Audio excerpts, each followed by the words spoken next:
शुरू करने जा रहे हैं राम का वन गमन। मतलब भगवान राम जो हैं वे वनवास जा रहे हैं, क्योंकि उनकी माँ जो कैकेयी है मतलब उनके दशरथ जो पिता हैं उनसे 2 वरदान मांगे हैं। एक कि भरत राज गद्दी पर बैठे, राजा बने, और राम जो है 14 वर्ष के लिए जंगल जाएं।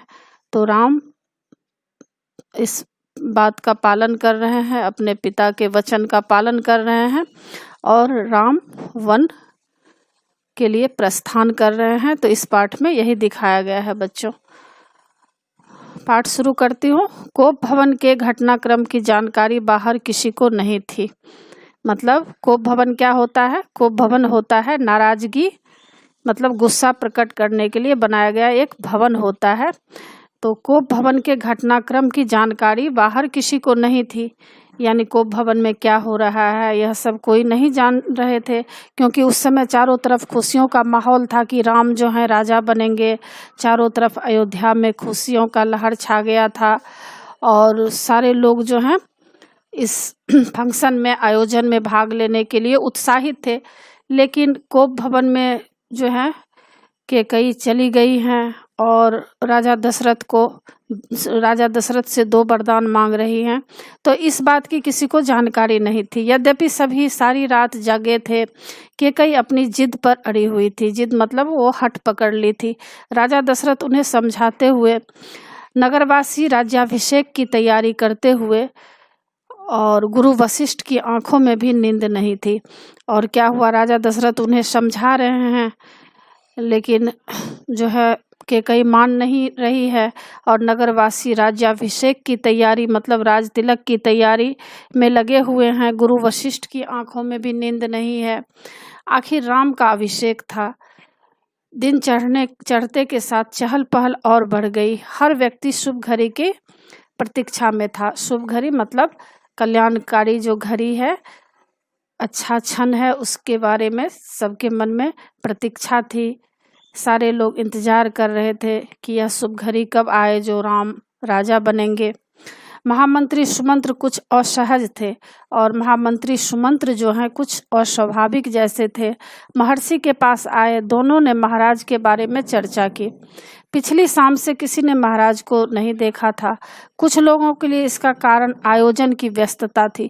कुछ लोग सोच रहे थे कि हो सकता है कि आयोजन जो समारोह हो रहा है उसमें वे व्यस्त होंगे, किसी कार्य में लगे होंगे। महर्षि ने सुमंत्र को राजभवन भेजा। समय तेजी से बीत रहा था। शुभ घड़ी निकट आ रही थी। सारी तैयारियां शुरू हो चुकी थी। केवल महाराज का आना शेष था। सुमंत्र तत्काल राजभवन पहुंचे और सुमंत्र जो है उसी समय राजभवन पहुंचते हैं। कैकेयी के महल की सीढ़ियां चढ़ते हुए सुमंत्र को एक अनजान डर ने घेर लिया। अब जब वो सीढ़ियां चढ़ रहे थे, कैकेयी के महल के तरफ जा रहे थे, तो उन्हें ऐसा कुछ डर सा लग रहा था। अंदर पहुंचे, देखा कि महाराजा पलंग पर पड़े हैं, बीमार दीनहीन। सुमंत्र का मन भांपते हुए कैकेयी ने कहा।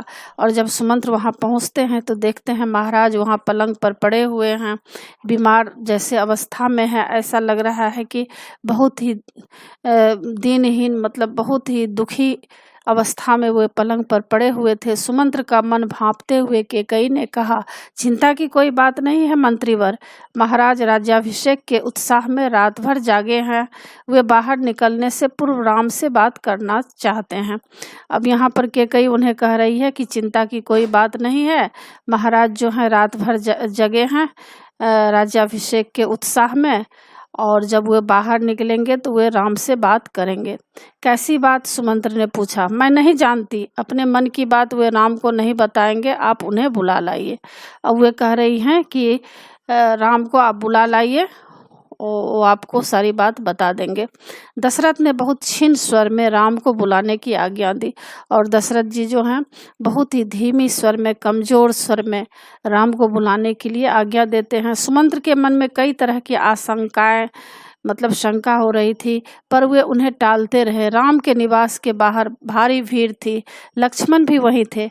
भवन को सजाया गया था, उसकी चमक दमक देखने योग्य थी। सुमंत्र को देखकर कोलाहल बढ़ गया, और जब सुमंत्र वहां पर पहुंचते हैं तो और भी कोलाहल शोरगुल बढ़ जाता है। लोगों के लिए यह एक संकेत था राज्याभिषेक के लिए राम को आमंत्रित करने का। सुमंत्र ने कहा, राजकुमार, महाराज ने आपको बुलाया है, आप मेरे साथ चलें। कुछ ही पल में राम वहां पहुंच गए। लक्ष्मण साथ थे। दोनों भाई विस्मित थे, मतलब हैरान थे। वे राजसी वस्त्रों में थे, सजे धजे। लोग जय जयकार करने लगे, पुष्प वर्षा होने लगी और चारों तरफ जो है फूलों की वर्षा होने लगी। राजकुमार समझ नहीं पा रहे थे कि महाराज ने उन्हें अचानक क्यों बुलाया है। लोग समझ रहे थे कि राम राज्याभिषेक के लिए जा रहे हैं। महल में पहुंचकर राम ने पिता को प्रणाम किया, फिर माता कैकेयी को। राम को देखते ही राजा दशरथ बेसुध हो गए, मतलब बहुत ही बेचैन हो गए। उनके मुंह से एक हल्की सी आवाज निकली, राम। उन्हें होश आया, तब भी वे कुछ बोल नहीं सके।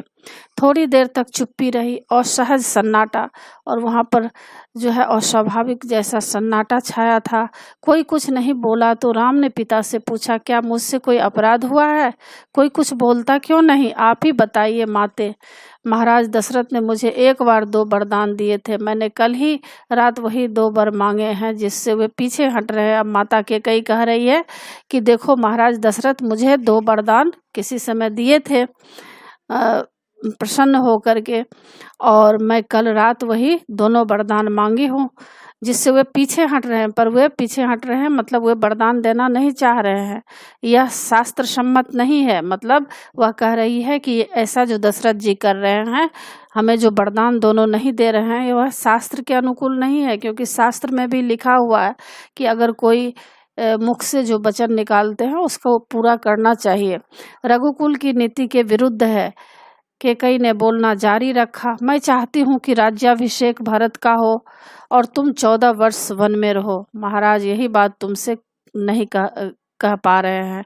अब जो है कैकेयी अब बोल रही है अपने मन की बात को कि राजा दशरथ जो है तुम्हें वन में 14 वर्ष, वे कह रही हैं कि मैं चाहती हूँ, कैकेयी कह रही है कि मैं चाहती हूँ कि राज्याभिषेक मतलब राजा जो है भरत बने, और तुम जो हो 14 वर्ष के लिए वन में रहो, मतलब जंगल में रहो। महाराज यही बात तुमसे नहीं कह पा रहे थे।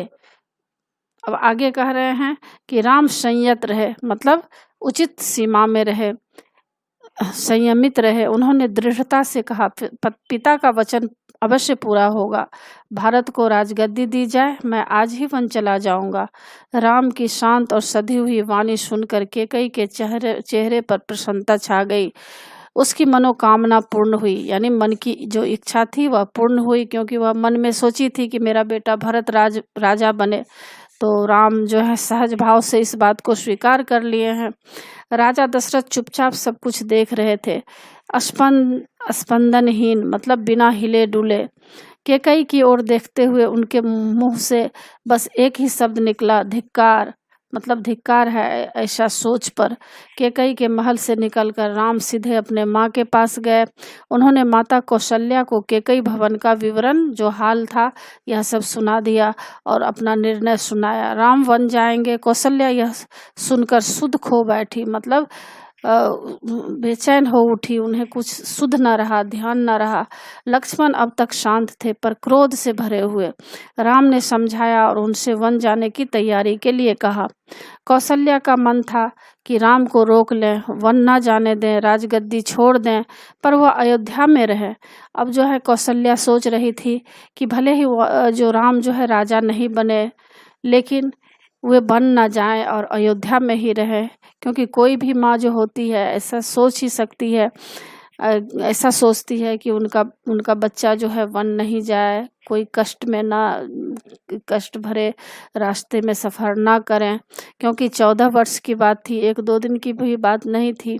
इसलिए माँ का दिल तो बहुत ही बेचैन होता होगा। उन्होंने कहा, पुत्र, यह राजाज्ञा अनुचित है, उसे मानने की आवश्यकता नहीं है। अब उनकी माँ कह रही है कौशल्या कि यह जो बात तुमको राजा ने आज्ञा जो दी है यह बहुत ही अनुचित बात है और तुम इसको नहीं मानो। राम ने उन्हें नम्रता से उत्तर दिया, यह राजाज्ञा नहीं, पिता की आज्ञा है। उनकी आज्ञा का उल्लंघन मेरी शक्ति के परे है। अब देखिए यहाँ पर दिखाया गया है कि भगवान राम जो हैं कितने मतलब अंदर से हैं, कितने दयावान हैं, जो पिता के वचन का वो पालन कर रहे हैं, आज्ञा का पालन कर रहे हैं। आप मुझे आशीर्वाद दें। राम कह रहे हैं कि आप मुझे आशीर्वाद दीजिए। लक्ष्मण से राम का संवाद जारी रहा। राम ने वन गमन को भाग्यवश आया उलट फेर कहा और राम कह रहे हैं कि यह जो वन के लिए मैं प्रस्थान कर रहा हूँ यह भाग्य की बात है, क्योंकि कभी कभी भाग्य जो है मनुष्य को भाग्य साथ नहीं देता है तो उलटफेर हो जाता है। मतलब जो भी कुछ हम सोचते हैं वह कभी कभी उल्टा निकल जाता है, सब कुछ सही नहीं होता है। तो राम समझा रहे हैं। लक्ष्मण इससे सहमत नहीं थे, वे इसे कायरों का जीवन मानते थे। वे कह रहे हैं लक्ष्मण की यह कायरता का काम है। उन्होंने राम से कहा, आप बाहुबल से अयोध्या का राज सिंहासन छीन लें, देखता हूँ कौन विरोध करता है। मतलब अब यहाँ पर जो है लक्ष्मण जी को भी काफ़ी गुस्सा आ रहा है। वे कह रहे हैं कि आप बाहुबल मतलब बाजुओं की ताकत से आप अयोध्या का राज सिंहासन को छीन लें, देखते हैं कि कौन क्या बिगाड़ सकता है।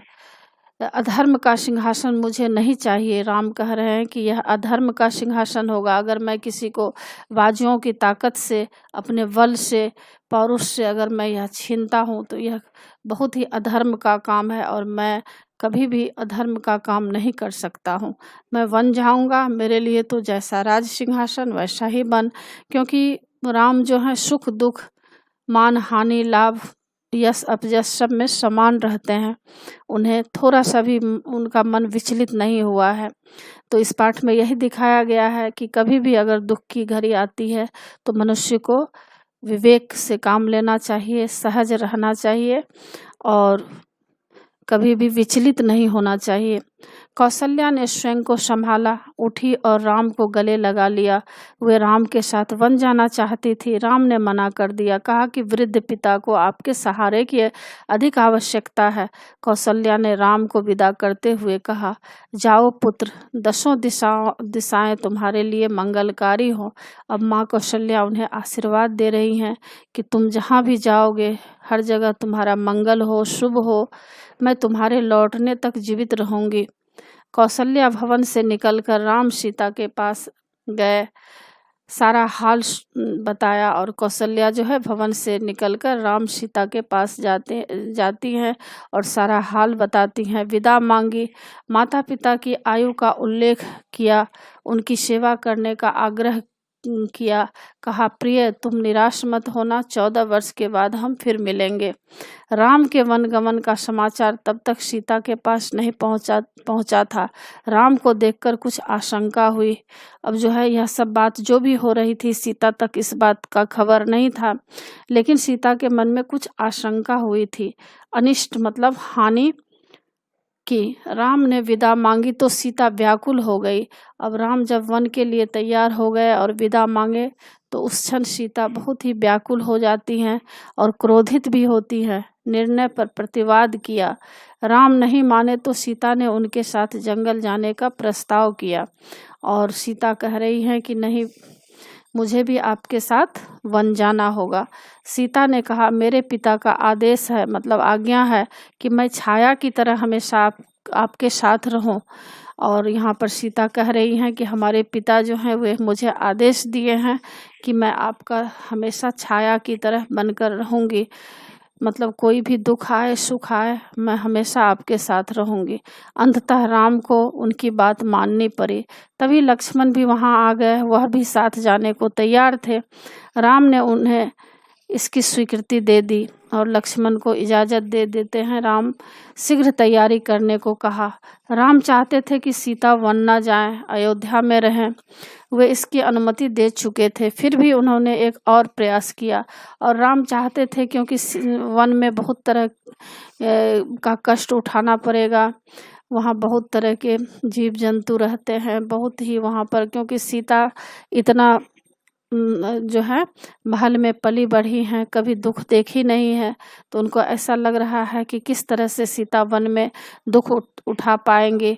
लेकिन उन्होंने एक और प्रयास किया और बोलते हैं राम की सीते, वन का जीवन बहुत कठिन है, न रहने का ठीक स्थान, न भोजन का ठिकाना, कठिनाइयाँ कदम कदम पर, तुम महलों में पली हो, ऐसा जीवन कैसे जी सकोगी। अब राम उन्हें समझा रहे हैं कि तुम महलों में पली बढ़ी हो, तुम तो कभी दुख सुख देखी नहीं हो, तो तुम कैसे जंगल में रह सकोगी। सीता ने उत्तर नहीं दिया, मुस्कुरा दी। उन्हें पता था कि राम अपने दिए वचन से पलट नहीं सकते।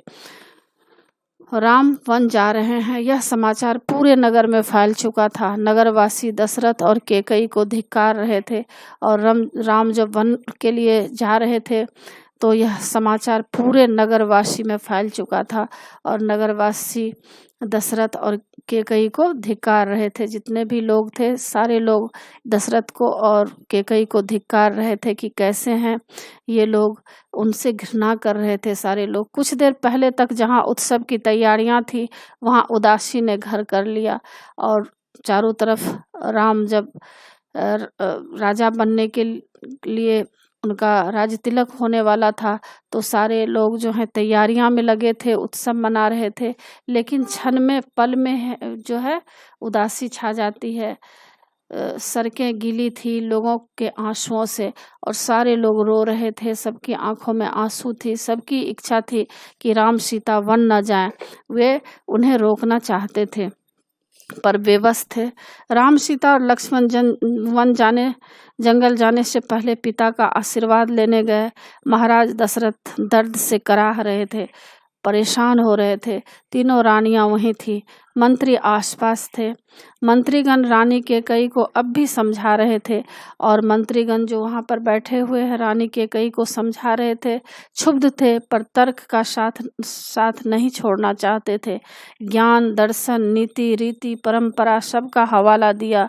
कैकेयी अड़ी रही, और वहाँ पर मंत्रीगण जो है बहुत तरह के ज्ञान वाली बातें उन्हें समझा रहे थे, बहुत तरह के रीति रिवाज, दर्शन सब कुछ समझा रहे थे। लेकिन कैकेयी जो है अपने बातों पर अडिग थी कि नहीं, राम को जंगल जाना है तो जाना है, और भरत को राजा बनना है तो बनना है। राम ने कक्ष में प्रवेश किया तो दशरथ में जीवन का संचार हुआ। वे उठकर बैठ गए। उन्होंने कहा, पुत्र, मेरी मति मारी गई है। मैं वचनबद्ध हूँ, मतलब मैं वायदे से बंधा हुआ हूँ। ऐसा निर्णय करने के लिए मैं विवश हूँ, पर तुम्हारे ऊपर कोई बंधन नहीं है। मुझे बंदी बना लो और राज संभालो। यह राज सिंहासन तुम्हारा है, केवल तुम्हारा। अब जो है दशरथ जी नहीं चाहते हैं कि उनका प्यारा सा पुत्र राम जंगल जाए। वे जो है कराह रहे हैं, चिंता में है, लेकिन वे कुछ कर नहीं पा रहे हैं। वे समझा रहे हैं कि मुझे बंदी बना लो और तुम इस राज सिंहासन को तुम संभालो। पिता के वचनों ने राम को झकझोर दिया। वे दुखी हो गए, पर उन्होंने नीति का साथ नहीं छोड़ा। आंतरिक पीड़ा आपको ऐसा कहने पर विवश कर रही है। मुझे राज्य का लोभ नहीं है, मैं ऐसा नहीं कर सकता। आप हमें आशीर्वाद देकर विदा करें। विदाई का दुख सहन करना कठिन है, इसे और न बढ़ाएं। और राम उन्हें, पिता को जो है बहुत तरह से समझा रहे हैं कि आप जो है अंदर से इस तरह से पीड़ित ना हो जाएं, अपने मन की पीड़ा को जो है अपने सीमा तक ही रखें। और मुझे कोई राज्य से लोभ नहीं है, आप मुझे आशीर्वाद दीजिए और मुझे विदा कीजिए। इसी बीच रानी कैकेयी ने राम, लक्ष्मण और सीता को वल्कल वस्त्र दिए, और उसी समय कैकेयी क्या करती है, राजसी वस्त्र उन्हें खोलने के लिए कहती हैं, और वृक्ष की छाल से बने हुए जो वस्त्र होते हैं, वल्कल वस्त्र, वह राम, लक्ष्मण, सीता को देती हैं। राम ने राजसी वस्त्र उतार दिए और तपस्वियों के वस्त्र पहने। सीता को तपस्विनी के वेश में देखना सबसे अधिक दुखदाई था। और जब सीता तपस्विनी का वेश पहन रही थी, तपस्विनी जैसा वेश धारण कर रही थी, तो सबसे दुखदाई क्षण वही था। महर्षि वशिष्ठ अब तक शांत थे, उन्हें क्रोध आ गया। उन्होंने कहा, सीता वन जाएगी तो सब अयोध्यावासी उसके साथ जाएंगे। भरत सुनी अयोध्या पर राज करेंगे, यहाँ कोई नहीं होगा, पशु पक्षी भी नहीं। और इस समय वशिष्ठ मुनि को बहुत ही गुस्सा आ गया है और वे कह रहे हैं कि सीता जब वन जाएगी तो पूरा अयोध्यावासी के लोग वन जाएंगे, यहाँ पर पशु पक्षी भी नहीं रहेंगे। एक बार फिर राम ने सबसे अनुमति मांगी। आगे पीछे राम, आगे आगे राम, उनके पीछे सीता और उनके पीछे लक्ष्मण। महल के ठीक बाहर मंत्री सुमंत्र रथ लेकर खड़े थे। रथ पर चढ़कर राम ने कहा, महामंत्री रथ तेज चलाएं। नगरवासी रथ के पीछे दौड़े। राजा दशरथ और माता कौशल्या भी पीछे पीछे गए। सब रो रहे थे, सबकी आंखों में आंसू थे।